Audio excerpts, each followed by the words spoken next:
Hello, everyone, and welcome to the Gamon Show, Episode 4, Road to the World Cup. I'm your host, Teebs. I'm joined by Frozen, Gamon Gaming's Neghr, and Darklumiya. Welcome, everyone. This week we're going to talk about a couple of news elements, our viewer topic for the week, our weekly decks, meta-analysis, and finish up with some shoutouts. So let's get started. Why don't you guys introduce yourselves to the viewers first? Frozen, start with you. I'm Frozen, and I just hit Legend, rank 2. There you go. I'm Darklumiya, co-founder of Gamon Gaming, 3-time Legend. That's about it.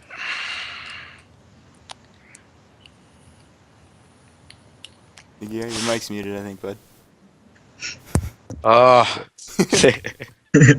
Neghr. I play for Gamon Gaming. I was 7th last season on North America, and I've been Legend 5 times. All right. Let's get straight into the news then, guys. So the first thing, the biggest topic from last week and quite a bit of new news for this week is the World Championship coming up at BlizzCon in the summer.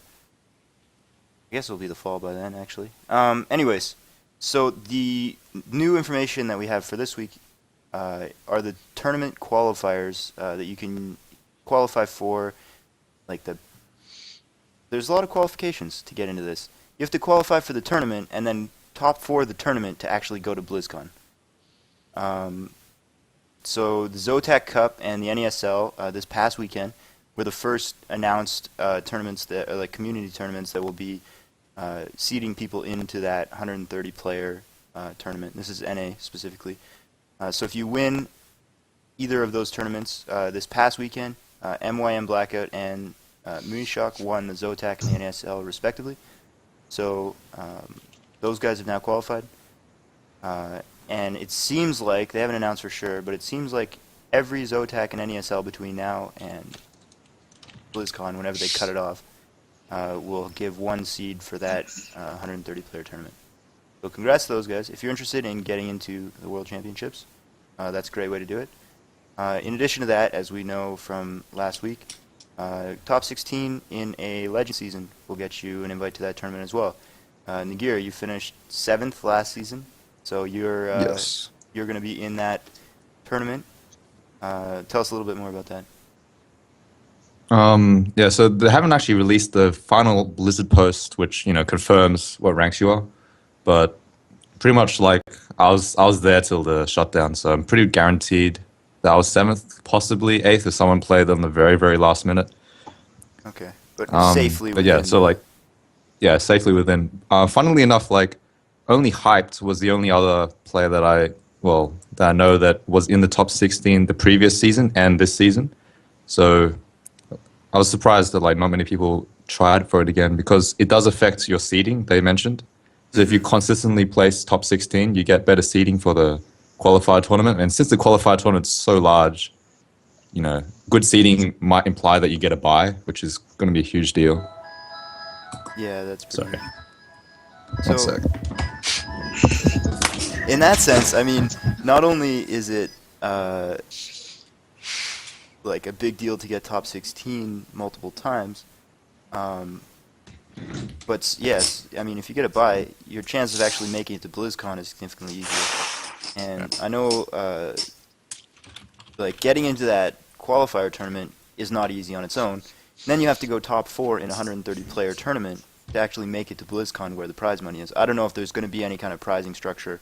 They haven't announced a lot of details yet for this 130-player tournament. But, regardless of what happens there, you have to top 4 to actually make it to BlizzCon on that 16-player finals. So, Yeah, definitely makes a lot of sense to go for top 16 multiple seasons. Yeah.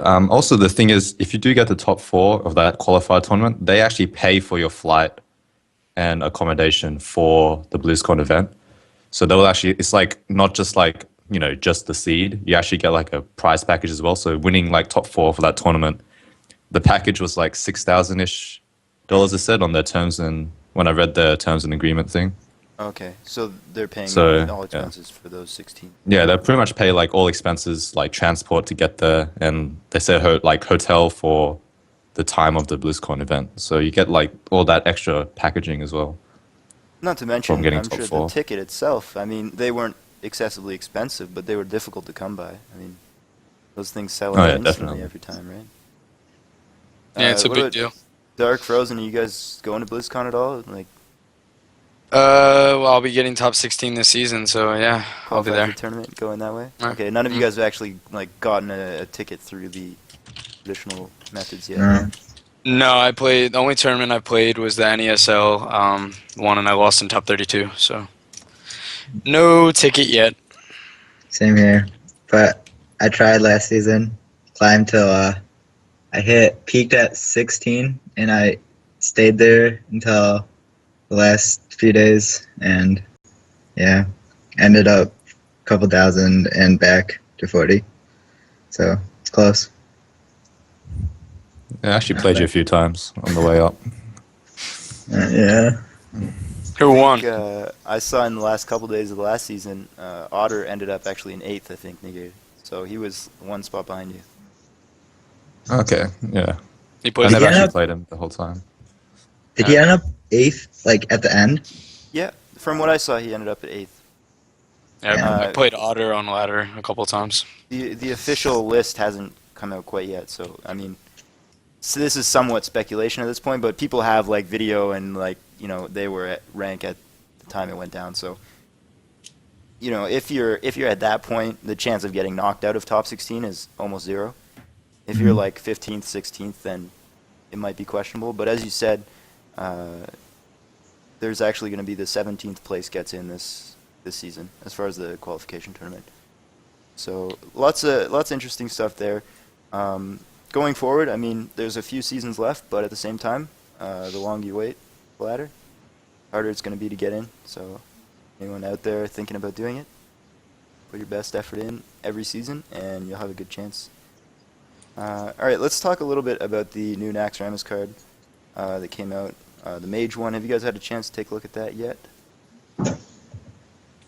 I've seen it. Yeah. All right. I think it's pretty bad. It's pretty terrible, actually. Yeah, I agree. I think it just is too random. It's cost 3 mana, so that's like pretty absurd for something like that. I don't think you're gonna see a lot of play competitively, but crazier things have happened. Yeah, it seems pretty poor, but since you can like tailor like what's in your deck, like the thing is like it's similar to Mirror Entity where like the opponent can kind of play around with it, but you can tailor what's in your deck that gets duplicated. So there might be like some sort of like minion combination that you might have in your deck, such that like all of them are good to get duplicated. So there are possibilities for like decent decks. I wouldn't count it out, although face value it's pretty garbage as a I card. think the only way it could be viable is if you turn 1 Leperno, turn 2 Coin Duplicate. I think that's the only way it Which could is actually be just viable. so situational. It's just, yeah. I don't think you're going to see much play with it, but I mean, there's still a lot of cards that they have not released, so you don't really know until everything's out. Yeah. Although I was interested in trying like a Death Rattle deck with it, since that's the whole theme.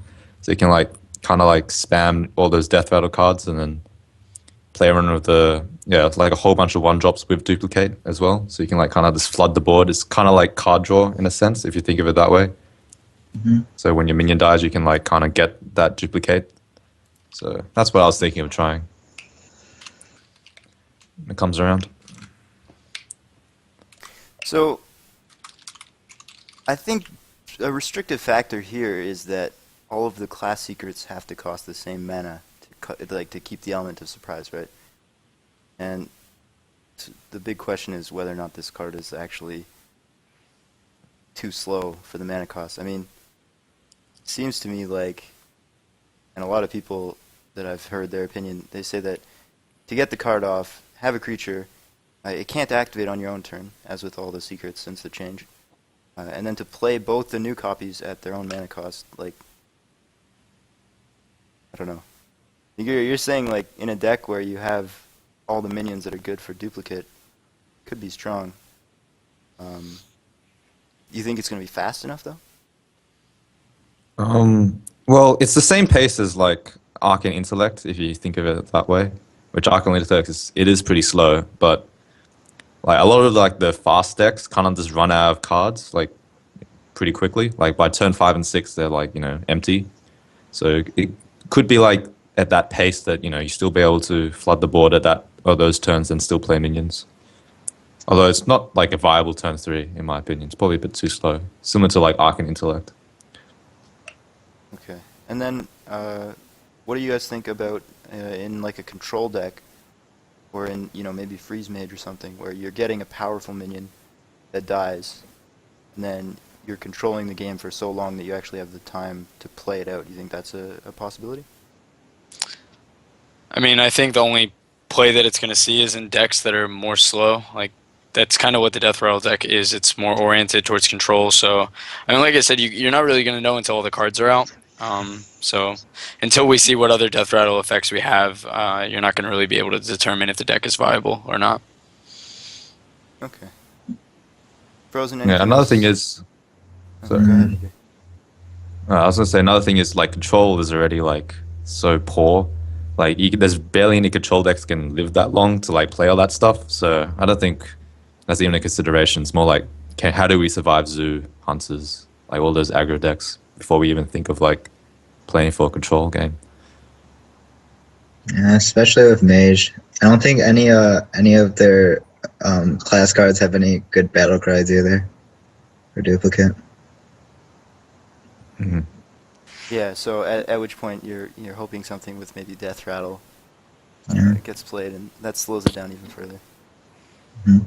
All right. Well, we'll have to see how that unfolds. The initial interpretation of this card is that it's not that good, and most people have been agreeing with that.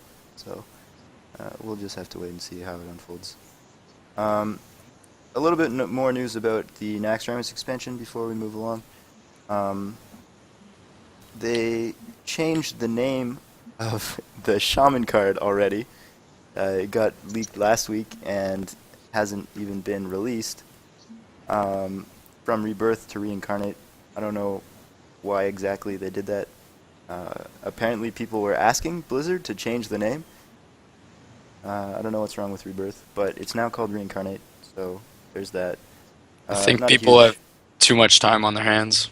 Yeah, I guess it's noteworthy, and the reason I included it to talk about is because, assuming that people actually did ask, I mean, that's what Blizzard said, people asked for that. I don't know who would ask for that, but it does show that they're listening, to the community. And so if people for whatever reason didn't like the idea of calling the card Rebirth, Blizzard listened. So if there's anything else that people are trying to get across to Blizzard, hopefully you'll hear that as well, because they listen to something as trivial as that.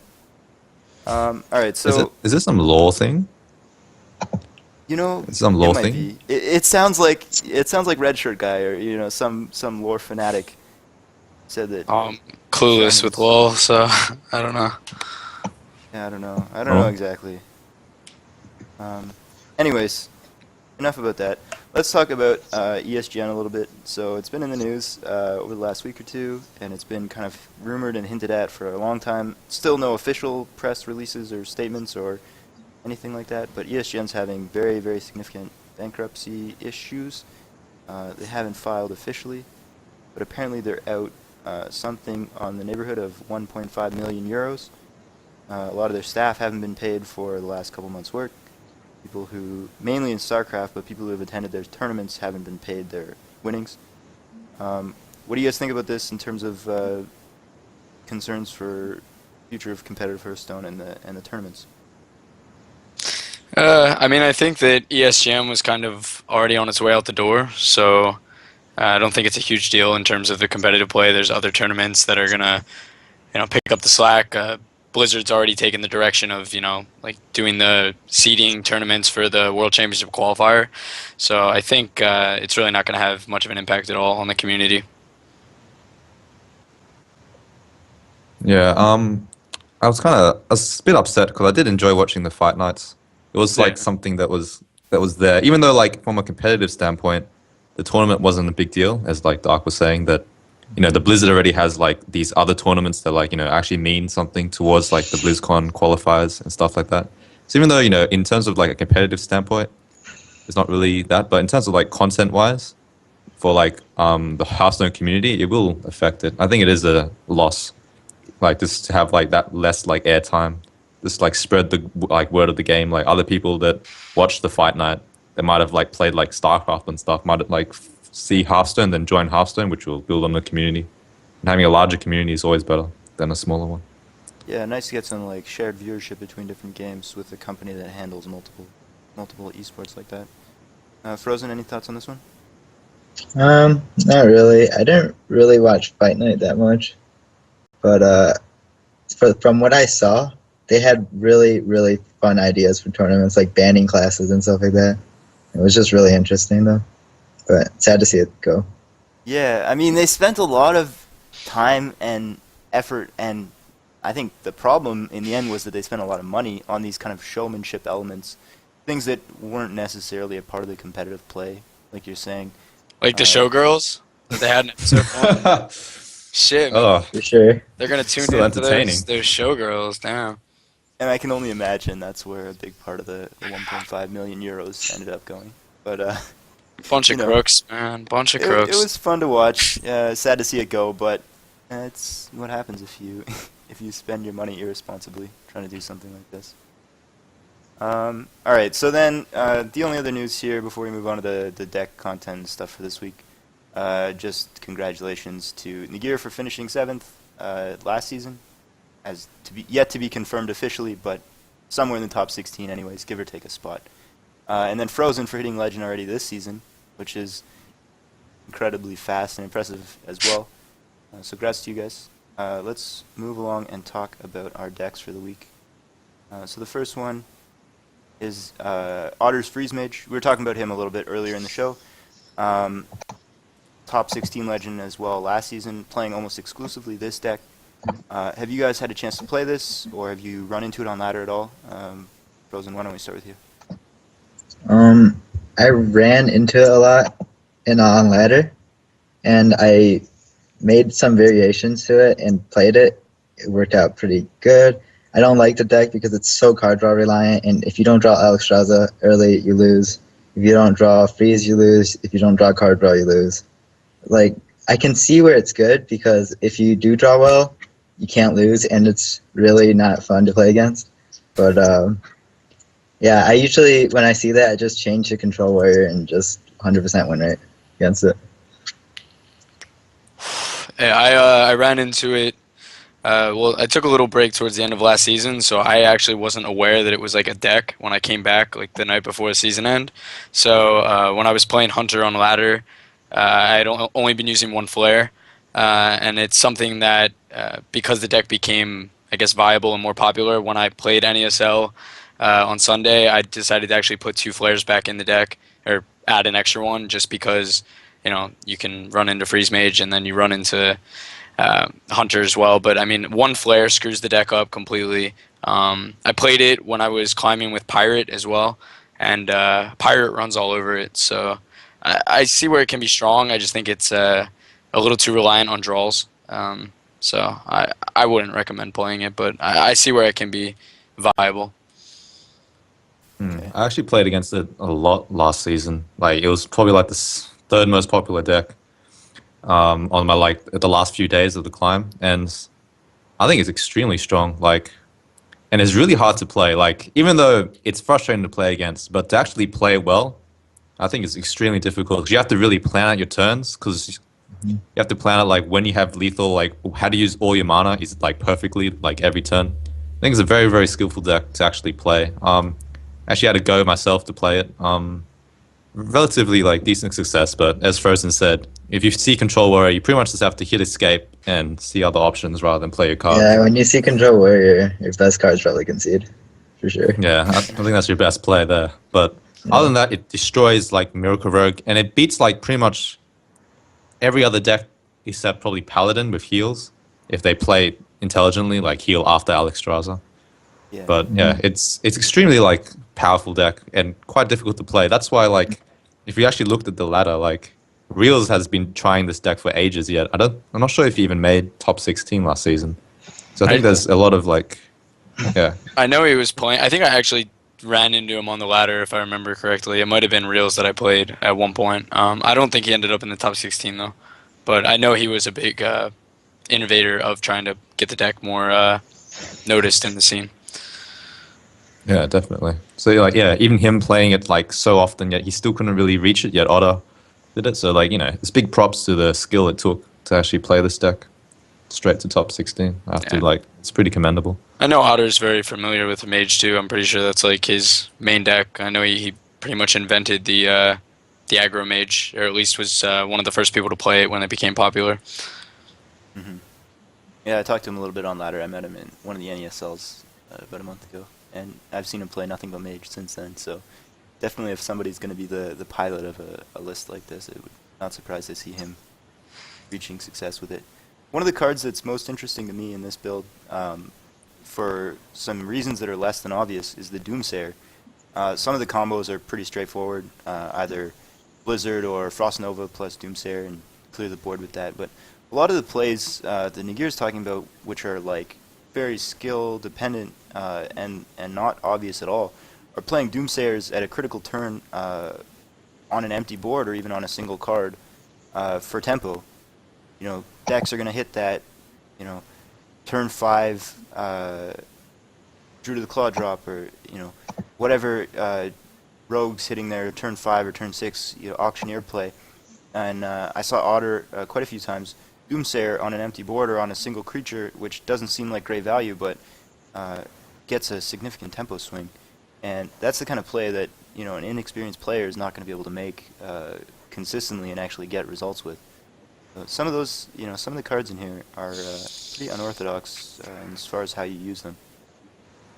Actually, yeah, I would argue that Doomsayer's main purpose is to play that tempo play. It's actually not really the Frost Nova Doomsayer. Like, that's great, but I think most of the time, like when I was playing the deck at least, that playing it on an empty board to like skip your opponent's turn is much more important. It gives you like that extra mana crystal next turn to like push for lethal.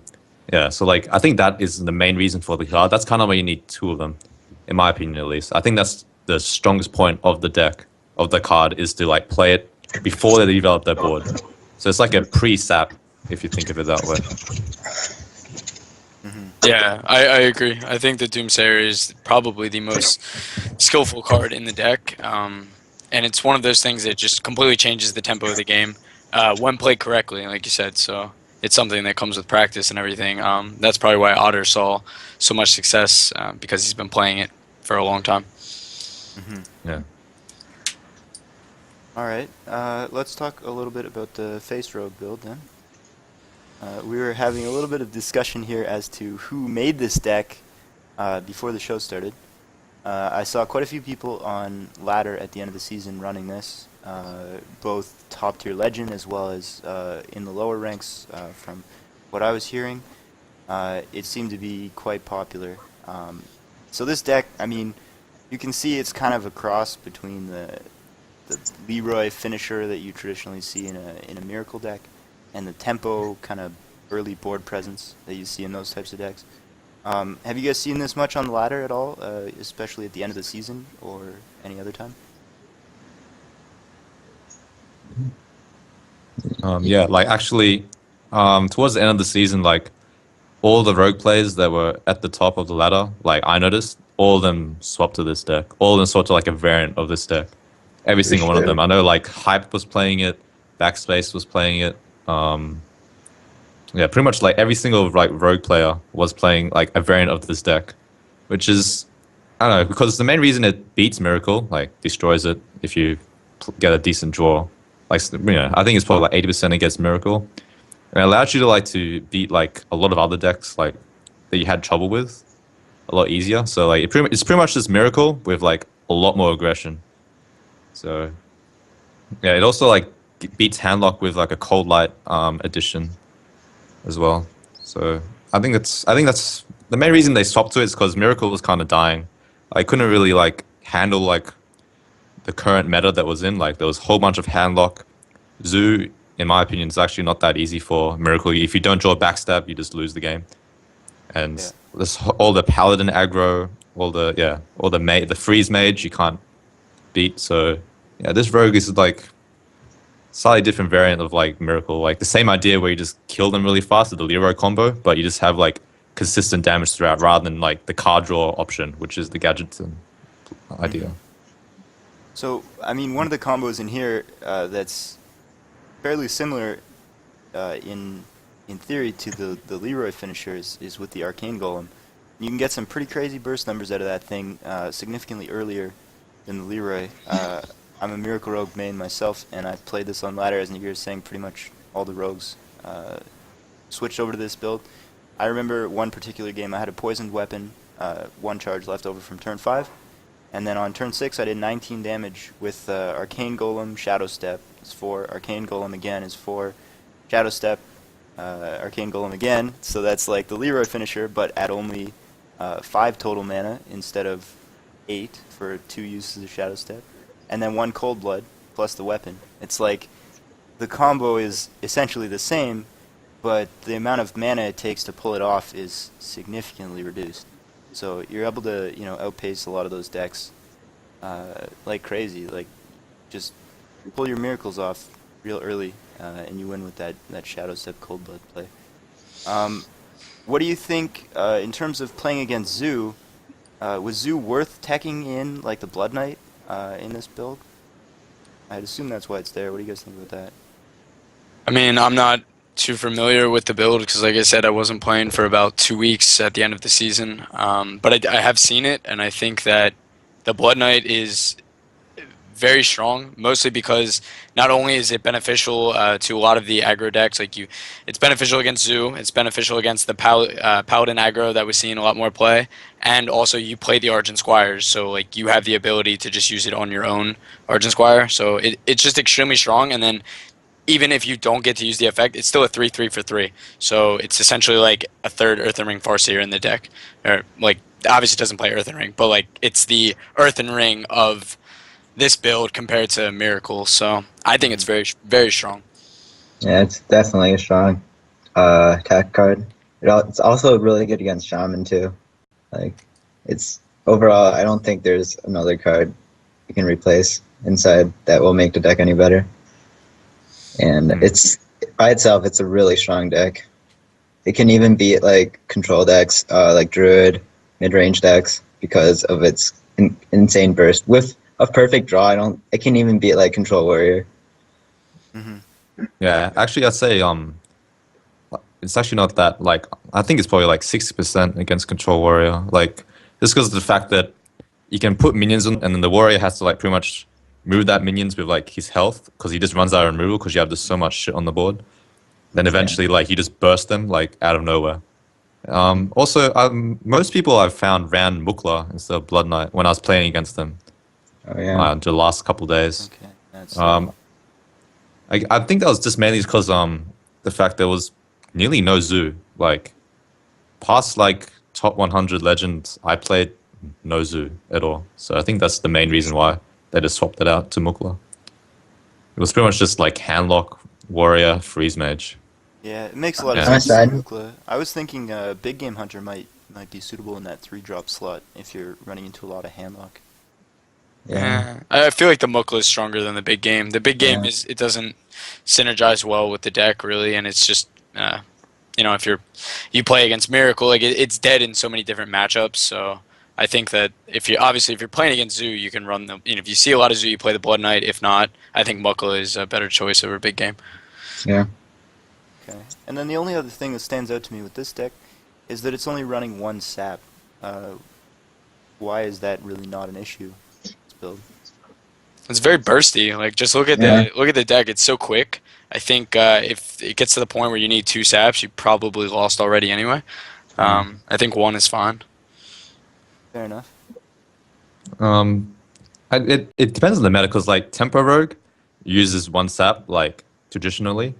So like when I was playing against this, like the first time I played against it, I know BMA had 2 saps in his, and it completely like screwed me over. So I think they'll just like swap it in and out, depending like what the meta is. Like if you play against a lot of ramp druid, you might need 2, because sometimes you just need to play 1 for tempo, then you have the second one to like push for lethal.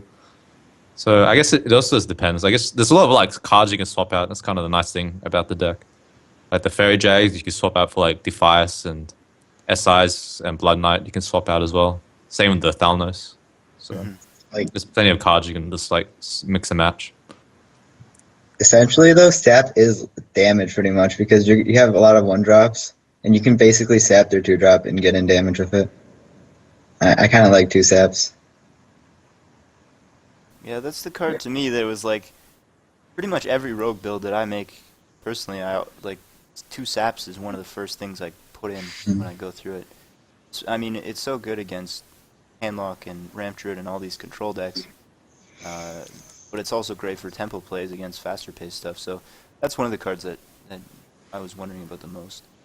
I mean, it really comes down to the meta. I mean, as Neghr said, he was seeing a lot of Warrior, Handlock, and then just other Rogue. So at that point, it's like you're not seeing a lot of Ramp Druid anyway, so is the second sap really necessary? Like, it all comes down to what you're seeing at the time. So I'm sure there are many options, or many times where you're going to use 2, and there's going to be other times where 1 is fine, so. Okay. Yeah, So definitely. with that in mind, talking about specific tech cards, when would you play this deck over either Tempo or traditional Miracle? Like, what would have to be going on in the meta for you to make this pick?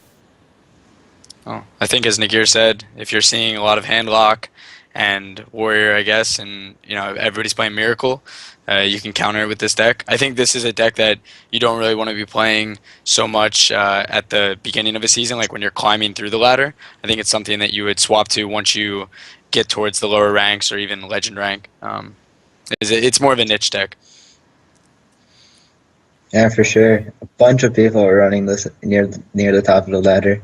Like, because this season, in the beginning, near the Legend, rank 1, rank 2, everyone's playing Miracle or this deck. Got there fast.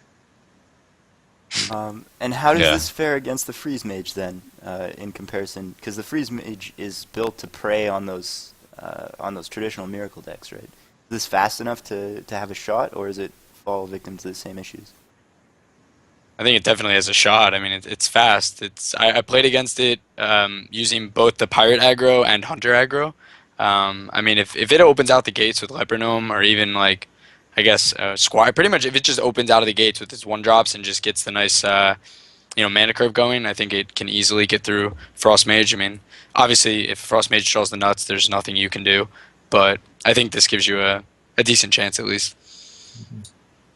And I mean, I say it's like similar to like Miracle in terms of like the matchup to Freeze Mage. I'd say it's like slightly more favored than Miracle, but still not very strong. Okay. You're So probably like- it's pretty draw dependent in the end, I guess. Yeah. Yeah. All right. Well, if anyone's interested in this list, I will make sure to include both the deck lists actually in the VOD. Get those up there if people are wanting to play these. Let's move along now to our viewer question for this week. So, the question we were asked this week around: do you guys have any favorite cards that don't see much competitive play? So whether it's something that you like from a lore perspective, or just a card that you find cool for a class that's maybe not very strong, or whatever the case may be. Frozen, let's start with you. Alright, on my Grand Legend for Shaman, like, I always play Tank Master. It is so good on Shaman. Like, turn 2, turn 1 Squire. If you're playing Miracle, turn 1 Squire. Turn 2, they punch it. The Squire bubble. Turn 3, and then turn 3, you play the Tank Master, and it's a 50% chance to win the game. Like, and against Druid too. There's no coming back from a turn 3 7/7 off of stats from the Tank Master. But it's only a 50-50 chance to win the game, which I think it's good enough to run in a deck. It's good against Miracle That's Rogue too, interesting. right? I mean, you can hit those Stealth Auctioneers. No, in Shaman, the problem with it is that you're gonna have a board almost all the time, so it's not really good. You can't like count on hitting an Auctioneer unless they're able to clear your board and play the Gadgetzin, which doesn't happen that often. Interesting. yeah. Very interesting. I'm all about Captain Greenskin. It's my third upgrade in Pirate. So I mean, it's not one of those cards that's like, it doesn't see much play, but I don't know. I don't think Pirate hasn't got enough credit for being one of the top decks. So I'm gonna prove it this season. That's pretty fair. I mean, it's making a little bit of a comeback with this new build. But See, yeah, it's so definitely small. not a mainstream deck or card for any means. So The reasoning behind it though is because nobody is ever gonna mulligan like they're playing against Pirate Warrior. Like no one plays Warrior and is like, oh, he's playing Pirate, let's mulligan for that. Like they mulligan completely the opposites. You're already at like a little advantage before the game even starts. So I like it. Do you run Captain's Parrot in your deck? No, Alright. No. no, I wish, but not that crazy. Neghr, what about you? Has to be Holy Wrath from the Paladin deck. Okay. Before I started the game, like I watched like Crypt streaming, and he was playing like the Holy Wrath Giants deck, and he managed to like Holy Wrath and then top deck the Molten Giant for like crazy lethal for 20 damage to the face. To the face. For So, 20. yeah. So I wanted to like hopefully make that card work again, but I don't know, it's just more of like a fun card because of the random 20 damage to the face you can do. Yeah. And if you like luck it twice, you can do like 40 to the face on this one turn. So I just want to have that dream happen. The dream. Yeah, you play the card long enough, and eventually, if you're recording all your games, you'll have a nice clip for YouTube. It'll all be, Yeah, that'll be all be pretty sick. worthwhile at that point. All right, so I guess I'll throw a card up for this as well. I like the Gnomish Engineer, the 2/4 4-drop. The Inventor. Draws a card. Inventor? What? Oh no, is it Inventor? Yeah, not Engineer. Inventor. Engineer is the 2. Okay. Yeah, Gnomish Inventor. No. Yeah. Okay. It's that uncommon. I don't even know the name of the card myself, and it's my own pick. Anyways, I've seen it in maybe 2 competitive decks. It was in a few Shaman builds, maybe 3-4 weeks ago, in some tournament play. But outside of that, don't see it much. I've been really enjoying playing Arena lately, though, and it's an amazing card in Arena. It's like an Azure Drake that you actually get in your decks frequently because Azure Drake is fairly uncommon. Obviously, less stats, a little bit less mana, but strong card nonetheless. I saw it in. I was streaming, so I can probably go back and look. I think it was in it was either the Rush Rogue deck or maybe like more of a Tempo Rogue. I wasn't too sure, but I saw it. It was either last night or the night before on ladder. So I was pretty surprised to see it. Not Actually, I bad. know Lothar swapped it in his Miracle Rogue deck. He has Liza like one. too. Yeah. Really? I'll have to find Yeah, out which they both class swapped gives one the in. golden one and grind that up for myself. It's a pretty nice card. Alright, so let's go to our meta-analysis now. It's a little bit chaotic, given that we are in the first few days of the season. What have you guys been seeing on ladder? What have you been playing? And why do you think any changes that have happened over the last week or so have come about? It's Frozen, let's start with you. On the way to Legend, the most was Warlock, and then Rogue, and then Druid. And it's the mid-range Druid build with 2 Force of Nature Savagers. And that deck is really scary, actually, to play against. Even with Miracle, they can outburst you, and turn 9, you're probably dead. Yeah. Yeah. What kind of That's- locks? Zoo or handlock? In the beginning, probably all Zoo, but near the top of the ladder, all handlock. And what have you been running most of the time? I've been running, I think I've been running all 9 decks. Mostly Druid, the mid-range Druid with 2 combos because it can actually beat Miracle Rogue. Okay. And, yeah. Neghr, what about you? Have you seen anything else on ladder?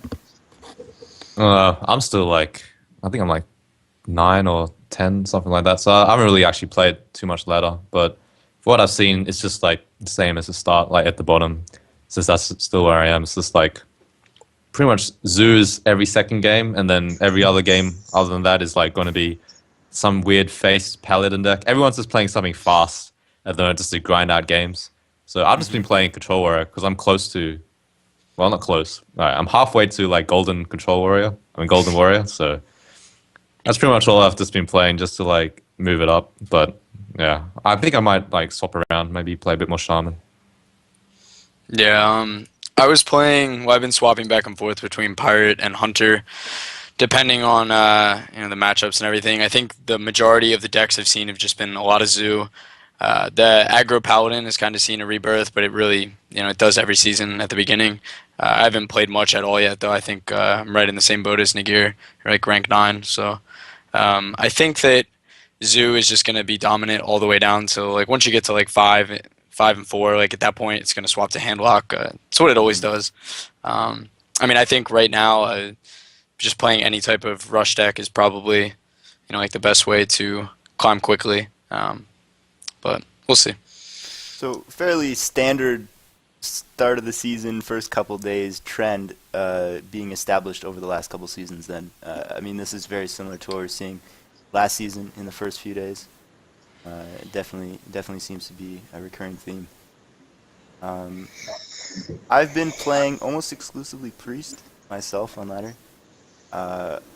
I don't know exactly why. It seems to do pretty well against Zoo, but it's kind of a draw-dependent matchup. It's easy to fall behind if you don't get any removal.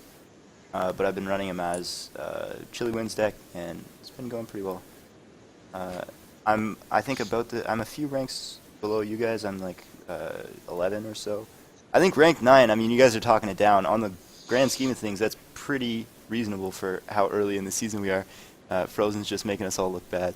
Hitting Legend in one day, which is absolutely insane. Do you know much about Zizo, the guy who's done that, like, NA first? No, he EU. Oh, is he E? Oh, he's okay. Yeah. So you were second, though, in NA, is that right? Or were you Yeah, first place was Tashazor. I don't know if you guys know him, but he's... Nah. Oh, he was rank 1 on the post like a few times. So I've actually never played him though. So my entire time playing ladder. A lot of these guys, like Zizo especially, they do everything the first day or two, and then you never see them or hear about them until the next season starts, and it's like, oh, this guy's World First Legend again, 3 times in a row. I said NA, I didn't know which server he was on because it's been World First every time, so I didn't know specifically which region he was in. But I mean, pretty insane. 3 seasons in a row, and then you just don't hear about the guy. Oh, sounds like he's falling off. I don't know. I haven't heard it. So I don't know if I'd say you're falling off at that point. That's pretty fantastic. I wish I had the time to climb that much in like a day or two, but I mean, hey, congrats to him. It's actually really impressive because he like does it every season. So he like has to like swap, even though the meta is like similar at the start of the season, but he's figured something out that no one else has figured out to like do it. What's really impressive about his play is that he makes his decisions super fast too. Like he doesn't even think on Miracle Rogue. He just like plays everything and has his games finished really fast. I mean, I guess you have to do that. Day every season, you got to be pretty fast at playing your turns. He's got it down to a science. Must work. Alright guys, that pretty much wraps it up for us this week. Let's go ahead and do a couple shoutouts before we end the show. So Frozen, we'll start with you. Anything you want to tell the viewers or shoutouts for any of your friends or other Hearthstone players? Yeah, another really good Hearthstone player. I don't know if you guys played him, Purple Rank. He's a really good friend. He taught me like 2 or 3 different lists. And he innovates like crazy in this game. So shout out to him. I feel like I've played him before, but I can't remember when. Name sounds familiar. I don't know. Shout out myself. I'm streaming right after this, so go check it out. Nice. Neghr? Oh yeah, just shout out to my stream. If you guys want to check me out, I stream on twitch.tv/Neghr. So yeah, I have a schedule down below. I won't be streaming straight after, but I'll be streaming in like a couple more hours from now. Alright, for me, shout out to Gamon Gaming, website gamongaming.com, for helping put the show on. Thank you guys, Frozen, Neghr, and Lumiya, for being on the show with us this week. Thanks to all the viewers at home checking us out, and everybody on the VODs. And I'll see you guys next week. Same time slot, Tuesday at 9 Eastern. Thanks for stopping by, guys. Have a good one. Cheers. Jeez.